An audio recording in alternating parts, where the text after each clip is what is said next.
What's up, everybody? Metal Dave Glessner here, along with my co-host Jason McMaster, bringing you another episode of the Talk Louder podcast.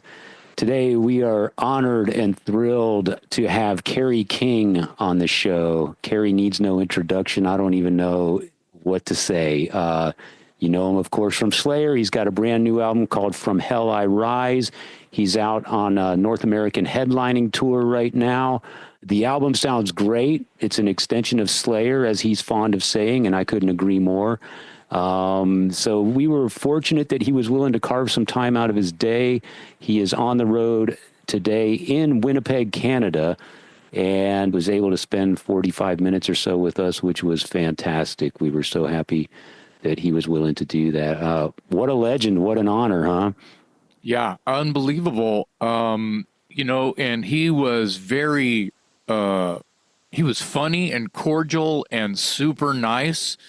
And when you think about members of Slayer, you think about demons, and he was just a regular guy, man. And it was awesome. Yeah. And I'm super excited that we got him on the show today. And I'm still kind of like freaking out a little bit, that we just had, because it's high caliber, Oh, dude. Yeah. And I think people that when they listen to this interview, because I'll go ahead and tell the bad news, we couldn't get his camera to work. He tried, not without trying. He tried. He was struggling with Zoom, and he said there was no controls. He said it was on an iPhone. So that is beside the point. We still had a fantastic interview today. Yes. And it was just awesome to hear him, like, just hang out with him, and he's so real. And wow, yeah. Hey, we just had Kerry King on our show. I know. Yeah. Amazing, right? Yeah. He was very talkative and fun and chill, and he gets a lot of bad rap sometimes in the press and whatnot, because I think he's just very direct. He gets things done and he doesn't mince words, and sometimes that can be misconstrued or taken wrong. But it does kind of leave you on guard when you're about to have him on your show. It's like, what am I? Well, and I wanted to comment about when he started telling. You asked him some cool questions, Dave, as always, as you always do. And some of your questions, even though they're legitimate questions, make me cringe a little bit, because they just seem a little bit sticky, And you asked him something today. Do you fanboy out when you meet one of your heroes, your rock star heroes, or however you said it?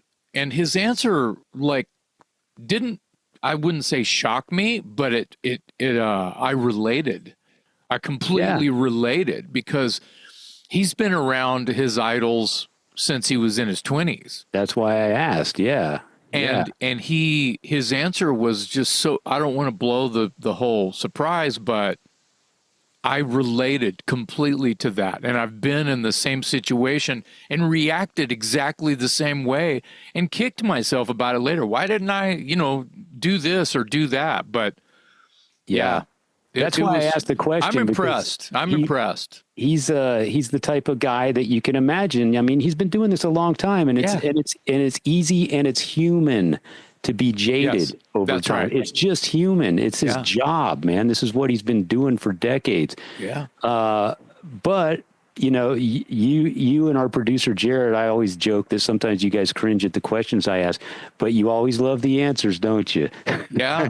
Because sometimes these guys open up and share a story like Kerry did today, and you're so glad you got to hear that side of them, Yeah. So, I try to tread lightly, but if I see an opening and I feel like the person is willing to play along, then I'll ask the question. And he was great. We won't tell you, who he named or what the experience was like. We don't need to give anything away. And but you could sense his fandom, and he's still a fan. And it just seemed that he has some sensitivities that are just that every human has, and if you don't have those, you're fucking dead. Yeah, exactly. Or you're a sociopath. you know? Exactly. So, but that's what I'm saying. I mean, some people might think that members of, oh, he was in fucking Slayer. You know, God, they're fucking, aren't they murderers and sociopaths and crazy people? No, they're not. They're just rock and roll fans like everybody else. That's right. That's man. right. Yeah, Cool. he was fantastic. He's Oh, yeah. out on tour right now in North America. That tour goes through the end of February, I believe. And then you think he gets some time off, and then he goes to Europe. So check him out when Aren't he's they playing emos in Austin? Aren't they coming through and playing emos? Yes. Yeah, emos Cool. in Austin on February 14th. And Valentine's Day. Yeah, my son's birthday too. Wow, far And out. he loves some Kerry King, and he loves some Municipal Waste. They're out on tour with Municipal Waste, by the way. And Alien Weaponry, I think, in some markets. Well. Yeah. Yes, exactly. Cool. So, yeah, Everyone go see him. Yeah. Couldn't have been more honored and thrilled to have him on the show today. Kerry King on the Talk Louder podcast.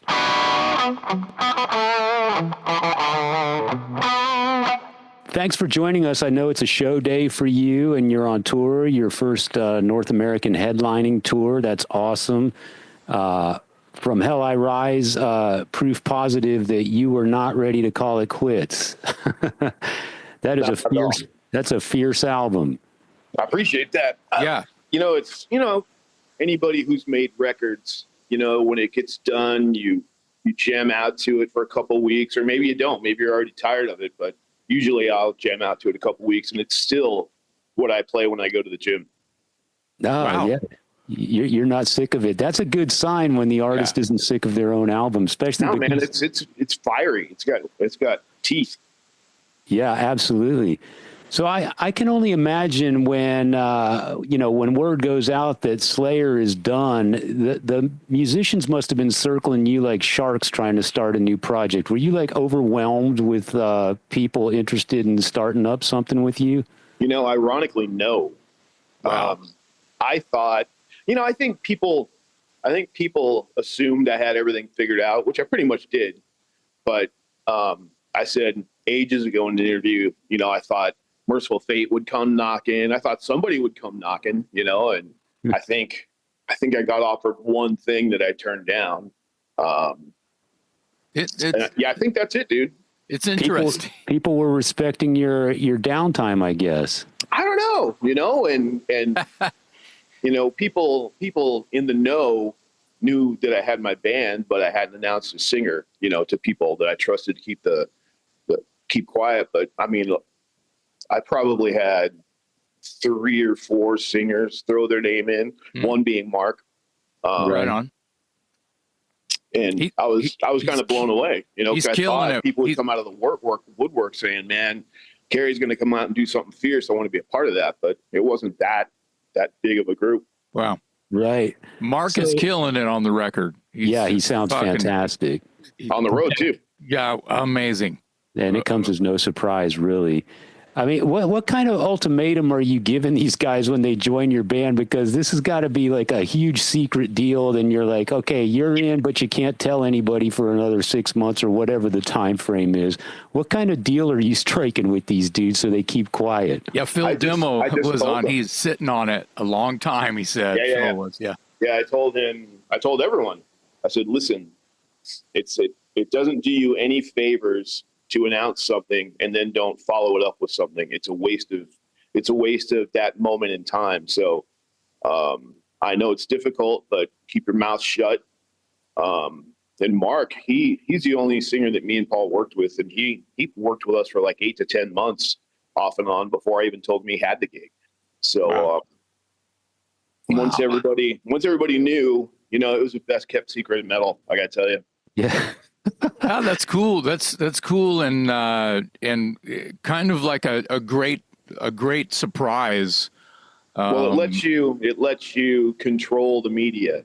That being said, I mean, you announce your band, you announce you have a record, you announce you've recorded, you announce when your album's coming out, you announce your first video, and it's just a fucking avalanche of information, which I think you kind of need today to make people pay attention. Yeah. Right. Yeah. So fast.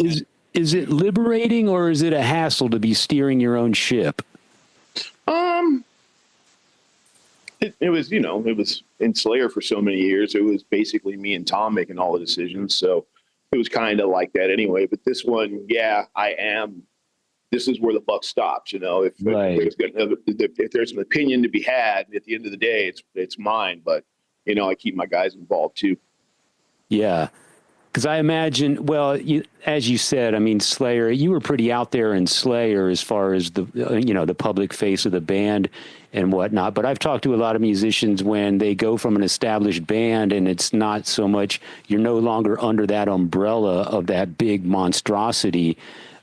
You either love it because now you have the full control, or you realize, oh man, now I got to do all the interviews. I got to set up the photo shoots. Think about what you're saying. Didn't I do that anyway? Yeah, true. Right. I guess so. Yeah. Right. So nothing really changed there. Nothing really changed. I mean, the umbrella's gone. I get that. It's definitely different. Some of the heat from Slayer came with me, of course. But yeah, other than that, we are starting over. And had I not come from such an established band, I couldn't have so many bells and whistles on this tour. I would literally be starting over. But since I was from Slayer, I can use some of my money out of pocket and give us an actual, a little bit of production. So it's not just a band on stage with a backdrop. It's not much more than that, but it's a little more than that. Yeah. Yeah. I wanted to ask, I'm sorry, Dave. I wanted to talk about when we had Phil on, and I guess you were sending him demos with you singing, and we grilled him about. Well, I was like, wow, and he's like, well, apparently that's how it was in Slayer too, and I was like, well, what does Kerry sing like? And he said, well, it was similar to what Tom sounds like, sorta. Would you agree with that? That was kind of I think if you ask me, I think I sound more like Jorgensen. Oh, wow. Okay. All right. Wow. Well, you're definitely coming from a rage, right? The tone and the place, much, of course, like Slayer. And I mean, the idea behind the tone of the riff, the music, the lyric. I mean, that kind of is the voice that has to happen. It was just, yeah, I've got the conviction, but I'm not blessed with pipes. So if you don't have any distortion on my vocals, you wouldn't even be into it. I get it. But the you writing the songs and being able to have any conviction at all, even though you propose that you're not much of a singer, like you say, no one would be into it. It was still really cool to hear Phil, who was like, wow, it's Kerry singing on all the demos. And was it like that with Slayer? Were you showing Tom songs like that, like demoed songs? I started doing that I think, for God Hates Us All. Wow. Okay. And it wasn't greeted with open arms. So oh shit. After that, I took the conviction back a level and basically just spoke over the song. So where the line would sit in the riff, so to speak. And, I didn't go for it as much. But this one, I went back to when From Hell I Rise came out. I did them all like old school. Yeah. Yeah. So having that phrasing map really, for the vocal, like it threw me back, because being a longtime Slayer fan, of course, it would like set me back and go, oh, because I don't know. I mean, I don't read every Slayer interview about how what your process is, but it really put it in perspective as to who was writing those phrasings to you guys as riffs. When Phil said that, I thought it was super interesting, and I was impressed again with something new that I learned about your songwriting process. Not that it's fun as a fan to learn. I mean, I nerd out on stuff like that for my bands as well. Like I remember ages ago when Tuten put out a solo record, and I'm like, I wonder what he sounds like. And then, it wasn't that awesome. Right. Yeah. One of the, I read somewhere that, one of the tracks, Two Fist, there's a line in there where you said, I think I need another drink. And you had said that was definitely a line you would never be able to use or would never choose to use in Slayer. So again, evidence that having your own band allows you a little more leeway in terms of what you're willing to do and maybe what your fans are expecting. Were there other... I explained that to where, say, for instance, you got a horse with blinders on, and that was me in Slayer. Not completely blind, just looking straight forward, you know what I mean? So Right. in my band, I say they open 5 to 7%. Not a lot, but it's a different perspective. You know, Slayer was this juggernaut, and, you know, people had an established opinion as well as I about, you know, what songs should be, how they should sound, things like that. And then when I did this band, I was just looking to do a 80s tribute punk song, and that was Two Fists. Yeah. And I wanted the riffs to be as if they were written from a punk band. You know, there's a big riff in the middle that I just had to throw in there because I couldn't do it without one. But I wanted the vocals to be presented that way too. Like if Tony Cadena wrote a song in the 80s, that could have been it. Yeah. Yeah. There's definitely a punk vibe to that song. There's a few songs that, that there's a have few of them. at least the guitar riffs are very old school hardcore. And everything I hate about you was like that too. Yeah, that's probably my favorite today. There's a lyric in Shrapnel that I think is awesome. It's the line is "Blood will quench the dirt," and I just love that lyric. I thought that was so cool. Lyrically speaking, on this album, what song are you the most proud of in terms of putting pen to paper? That's difficult, man, because I did all of them. Yeah. I mean, I did a lot of the last Slayer one too, but this one I finally did all of them. So they're all close to me. It probably comes and goes, but I think Shrapnel came out great. Yeah. I think Tension came out great. Anything that has to convey mood more than just screaming, that's harder to do for me. So those two for sure. But then, you know, I like Crucifixation. I like Where I Reign. I like From Hell I Rise. So I'll stop there because you only asked me for one. Yeah. Where do you get you know, these phrases and these lines? I mean, you read Rob Halford's book. He had this old thesaurus he carried around with him all the time. Where do you now that's online. Yeah, correct. Right. Correct. It wasn't in the 70s and 80s. That is correct. But yeah, I mean and it would have been starting in the 80s for us. So yeah, if I was trying to work on lyrics, I would have a thesaurus. I would have a rhyming dictionary. But I mean, I'll tell you a funny story. There's a line that came out in Crucifixation. It says, "A bottleneck of idiocy." I wrote that in traffic. wow. Yeah. Because everybody hates being in traffic. Right. Everyone nuts. I put it to use. I'm like, I got to write down this line because it's what I'm feeling right now. And it ended up in an anti-religion song. Right. Right. Perfect. It works. It works. Yeah. How do you compare and contrast yourself and Phil as lead guitar players, and then how do you determine how to divvy up the solos? I probably would have given him more because I fucking Phil Demel's a wizard. He plays circles around me. He's really, really fucking good. And he's definitely more melodic than me. I'm far more archaic. But together it works. And in the beginning, when I was trying to decide who would play what leads, I thought about what fans would expect me to play because I didn't want to let fans think that I wasn't thinking about them or, you know, passing the buck because I'm doing something else. I didn't know in the beginning it was going to be called Kerry King. I never wanted it to be called Kerry King, but let me tell you something. Every fucking good name is taken. Yeah.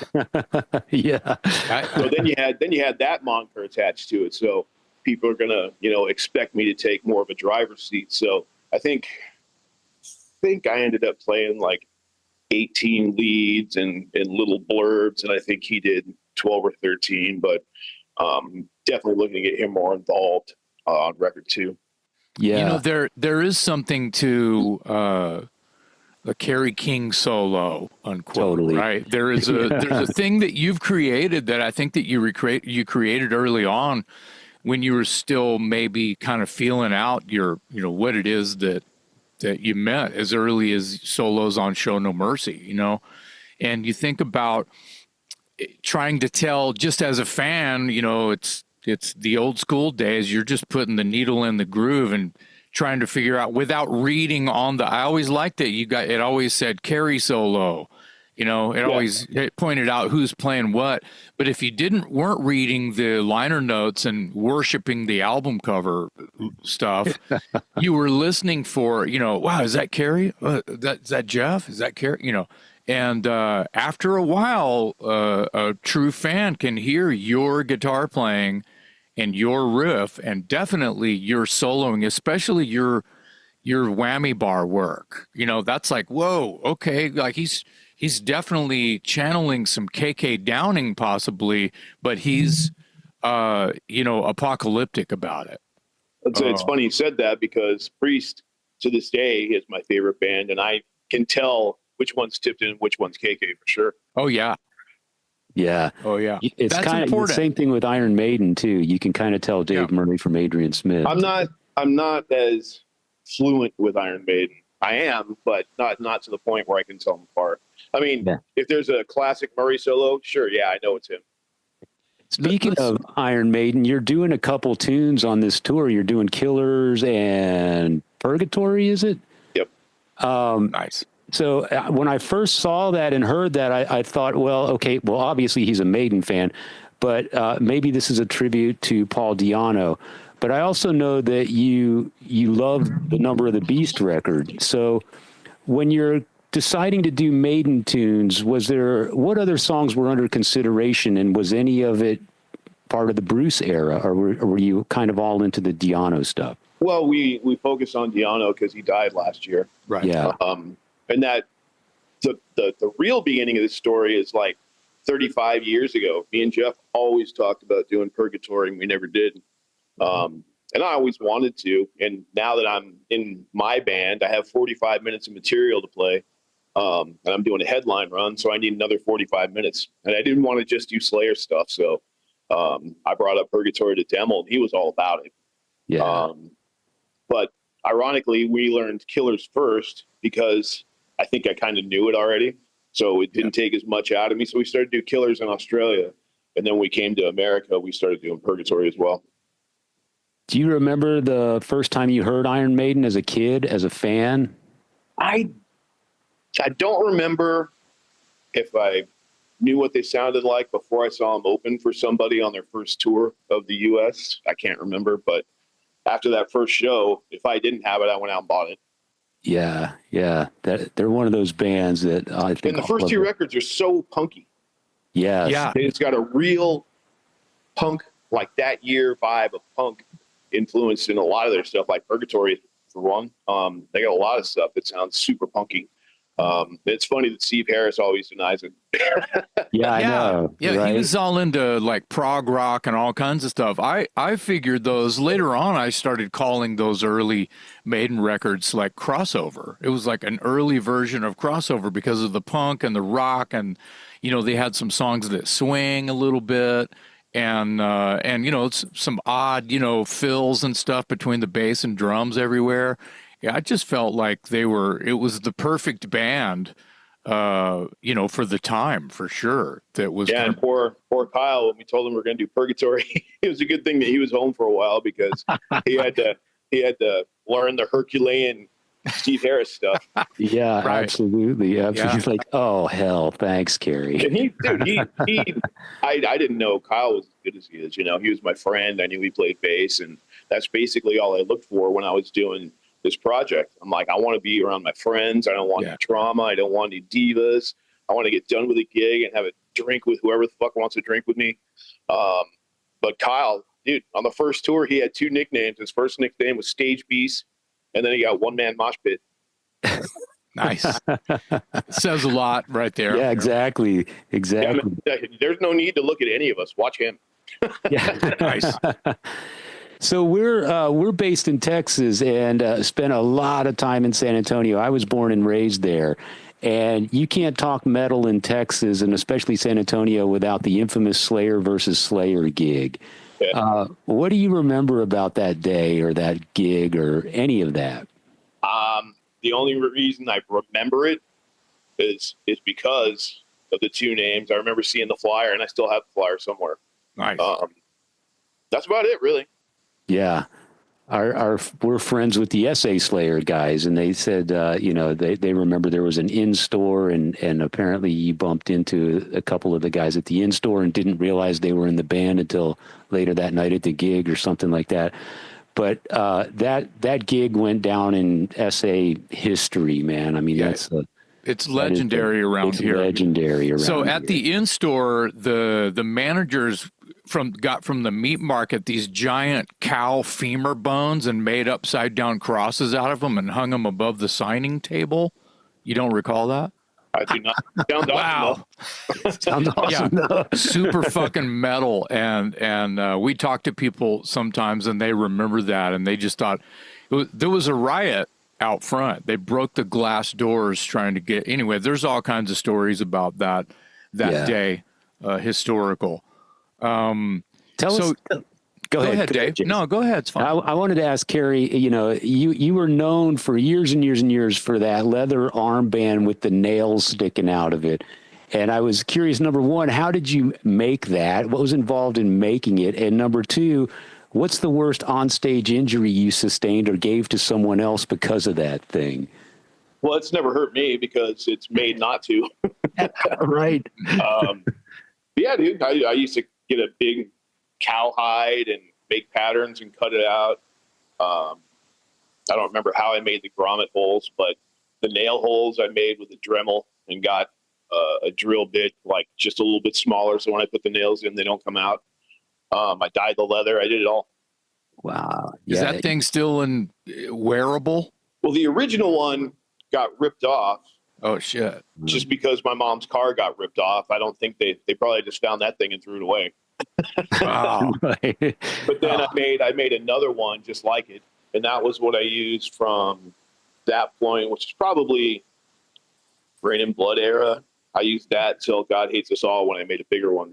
And that's the one I used from 2000 on. I still got both of those. Man, Cool. that thing just looked evil when I first saw it. It's signature. I think it started a whole movement of that kind of stage wear, actually. Dude, the funny thing is, the first show I ever wore that, we played a show, I think it was with Bitch. And bass player had the same idea. And he had them all over. He had them on his legs. He had them on his arms. But they were like 3/4 of an inch long. He had his ass kicked immediately without even trying. Right. So he had nail envy. Yeah, they were so small. They looked like rivets. How long? Mine looked like they were spikes. Yeah. How long were those nails? Shit. I think they were 3.5 inch. I think. Yeah. No, maybe the first one was 2.5, and I think my 2000 one was 3. I think. Crazy. Speaking of Rain and Blood, I mean, wow. It's so rare that an album comes out that you can honestly say, as long as you live, it just probably won't ever be topped. I just can't. I mean, it came out in '86, and in my opinion, still hasn't been touched. So when you recorded that record, and then you finish up and you realize it's like 29 minutes long or something like that, was there any discussion about extending it because you realized it was so short? Did you have any more material, or was you're just kind of like, well, that's it, we're done? I kind of think, well, that's exactly how it is. I mean, when we went into the studio, it wasn't that fast. It just evolved to being that fast. And then when we found out, we're like, we could put one side on one side of a cassette. So you can have it, each side can be the whole album, which is kind of unique and cool. Yeah. I think Born of Fire existed musically, but I didn't finish the lyrics of that one until Seasons. So I think that was the only other one we were messing around with. And there might have been, I think Born of Fire was a complete song, and I'm sure there was other riffs, but they definitely weren't anywhere near completion. So, that was it. And we've all felt good about it. I mean, it's so furious that it doesn't need anything else. And if it had anything else, it might be too much. Exactly. That's kind of where I was going with that, because at the time, first of all, your style of music is sort of groundbreaking at that time. And then the length of the album is unheard of at that time, for but it's also become sort of the appeal. I mean, I think the reason people love that record, it stands up on its own. The music is great, but you're right. There's a lot of impact that comes with 29 minutes versus say 45 or 60. It's just for sure. I mean, even in the latter part of Slayer's career, when we considered playing longer, it's like we always hover in on like an hour and a half, because anything more, it's too much. Because I'm not taking away anything from Metallica. Let me start right there. But they've got a ton of ballads. They got a ton of slow stuff that they throw in their set. We don't have anything like that. So for a band like Slayer to play an hour 45, even just add 15 minutes, it has a complete different feel. The crowd's dead. Like everybody's saying, I want to go home. Not because they didn't like it, because they got no more to give. Exactly. Yeah, you wear a fucking audience out. Oh, totally, man. Yeah. Intense music wears them out. So what a badge of honor. I mean, you've got this legacy where no one ever wants to follow you. Your audience is fanatical and rabid, and it's just nuts that, you know, 4 kids from Los Angeles created this monster, and it's here for eternity. I think that's so awesome. And it's so groundbreaking. Like I said, it was just so rude and aggressive and high velocity and just terrifying. And yeah, there was that. I think in a nutshell, we took Venom and put it on 10. Yeah. For sure. Do you remember the first time you heard Venom? Oh yeah, I was scared to death. Yeah.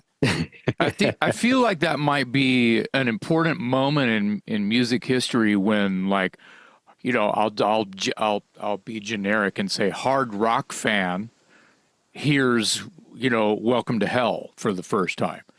And like, and it's gritty and dirty, and they can't keep time, and there's reverb all over the place. Yeah, punk. Yes. It's punk rock, and it's Motorhead, and it's ugly. It's ugly Motorhead. It's not like bluesy, groovy, shimmy Motorhead like Lemmy likes to shake and swing, because it's just Motorhead's blues on 10, right, with some razor blades and some whiskey. But yeah, I feel like Venom sort of broke every rule they could, and we're looking for other rules to break.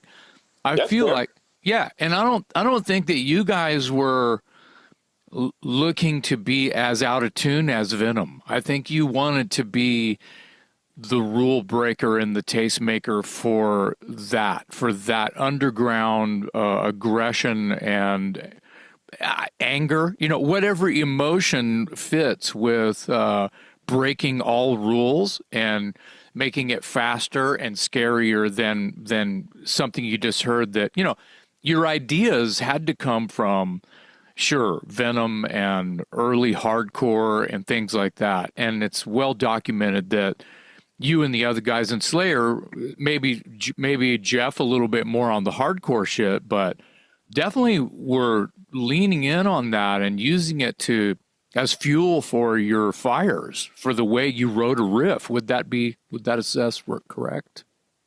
Yeah, and I still love Venom. You know, when it comes on, Mark's always got his iPad on backstage, and Venom will come up, and we'll just turn it up.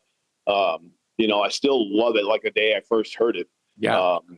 But I mean, there's no secret. Abaddon could have used a click track. Yeah. That shit takes me back, man. It's like when I heard the Nuns Have No Fun Mercy EP the first time. It's just it's 1983 all over again. Oh yeah, dude. Hell Awaits, the whole album is based on Merciful Fate, because me and Jeff were both into those first record or two. You know, and that's the one time in history that the whole album's long songs except for one. And that was the last record we did with a reverb and everything, and that's part of the beauty of Rain and Blood. You take out the reverb, and everything becomes more hitting you in the forehead, and you're like, oh man, this is a monster we never even knew we had. Can you imagine Hell Awaits, or even half of the songs on Hell Awaits recorded the way as Rain and Blood, and how that would, I mean, if you watch like you guys playing those songs later on live, it's not nothing swimming in reverb, and there's not, No. I use this lightly, silly production, right? You've got modern, and you're probably playing it even faster and more aggressive than you even did in the studio, because it's a well-oiled machine, those tunes by then. If you're playing anything from the early records, it's like, this is what it should have sounded like. Do you agree with that?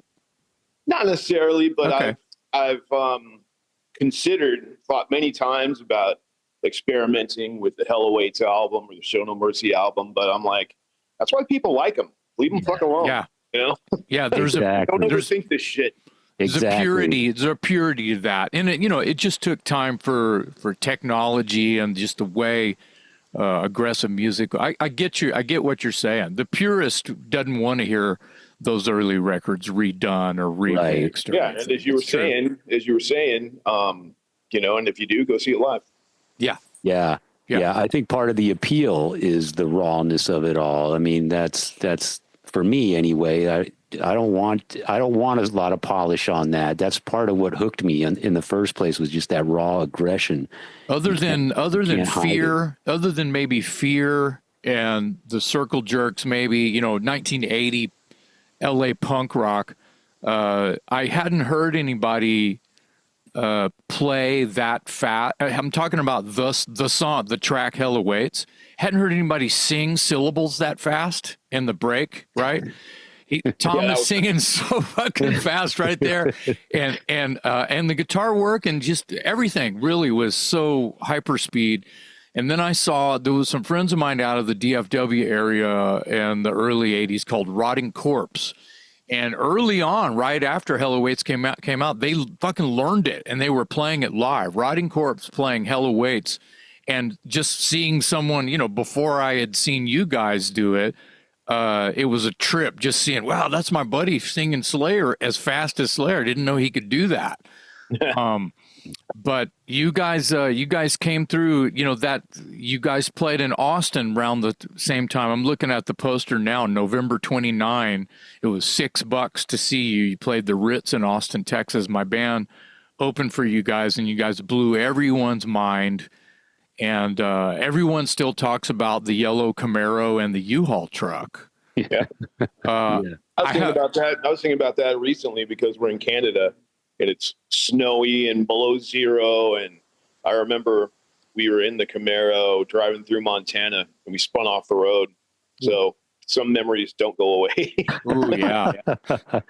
When you're not listening to Venom or your own music at the gym, what are some of your guilty pleasures as far as listening? What would you be surprised to find in your record collection? You wouldn't. Nothing. My wife's got all that stuff.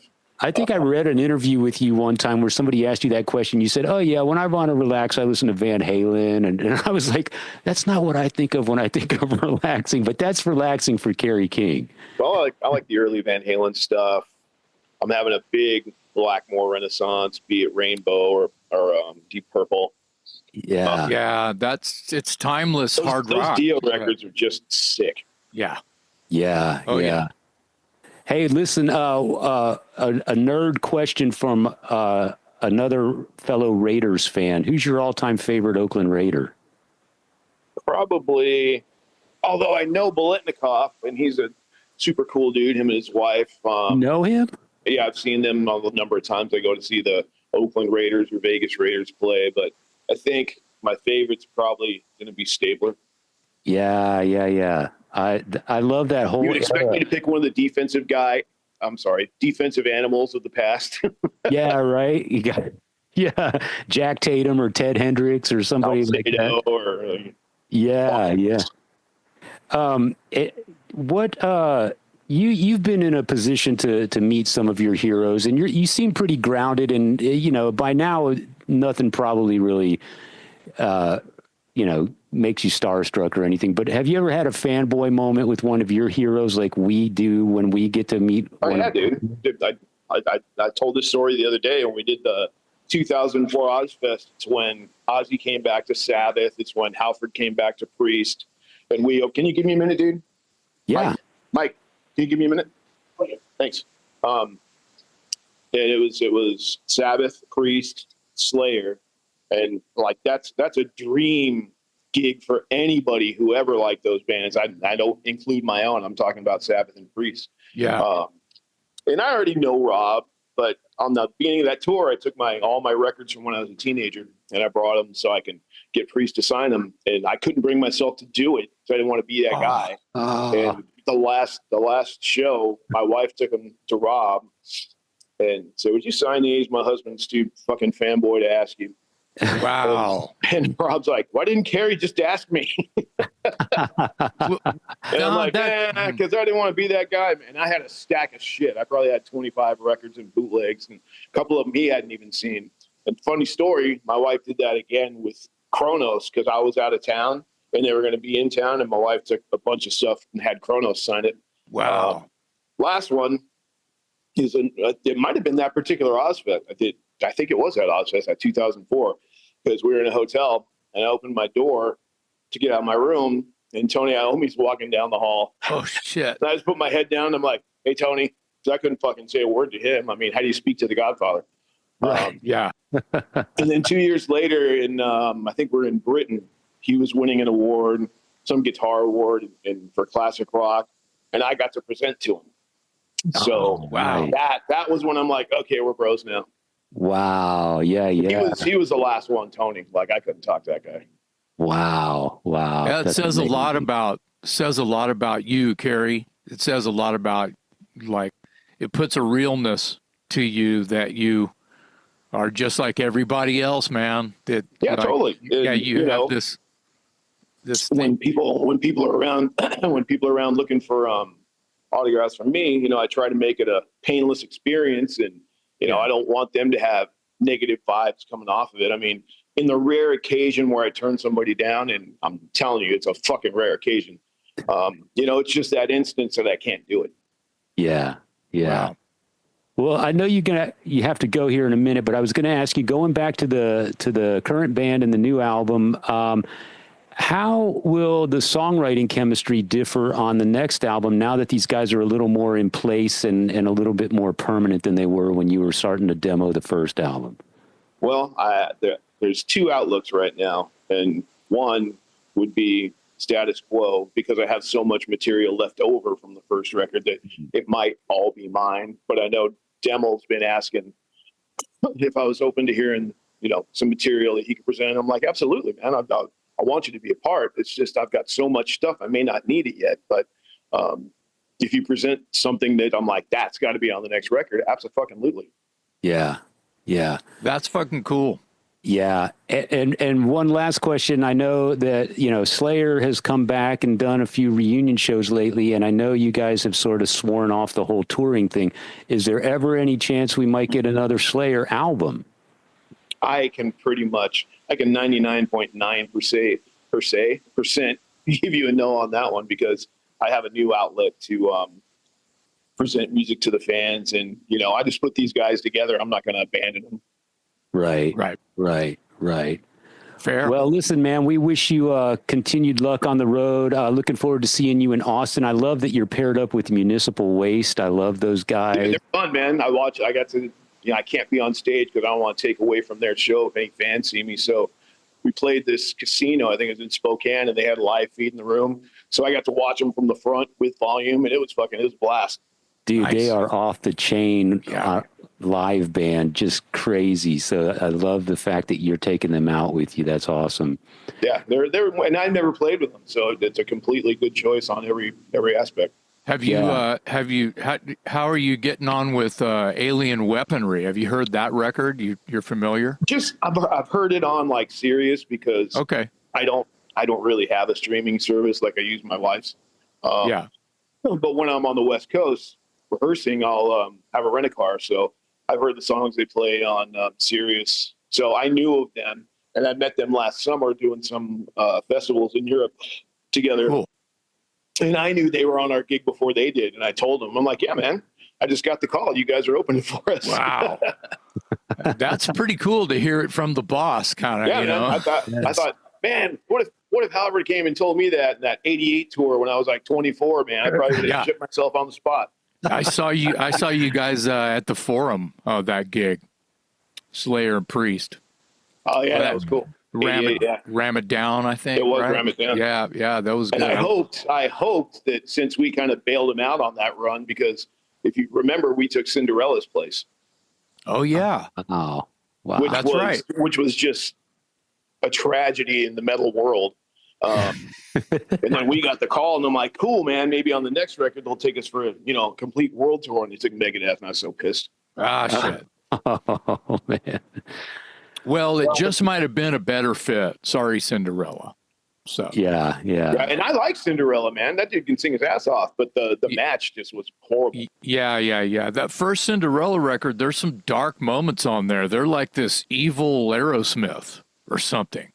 Yeah. First album, let's finish our interview on not Cinderella. Yeah, right. Well, we're kind of done, and I just wanted to say I'll take my turn to say, fucking thanks, man. Yeah, Thank you. Thanks for hanging with us. And we're going to come entertain you on this run. Yes. We're going to put another record out. We're going to come entertain you again. Yeah, man. Perfect. Thanks for all the records of the past, too. Yeah. I mean, no self-respecting metalhead goes without a stack of Slayer albums. So, and we're happy to add your stuff, the Kerry King stuff to it, because I think it's a natural extension of where you left off with Slayer, and I think that's what everybody wants from you. At least that's what we want from you, and we think it's great. So, put it in perspective. I'm happy to be the AC/DC of thrash. We all like AC/DC because they sound like fucking AC/DC. Absolutely, man. That's right. Absolutely. That's great. Absolutely. Perfect way Kerry, to say thank you for carving time out of your day to spend with us, man. It means a lot to us. We really do appreciate it. We wish you continued success on the road with your albums. Safe travels. On behalf of my co-host Jason McMaster, I'm Metal Dave Glessner, along with our special guest today, Kerry King on the Talk Louder podcast.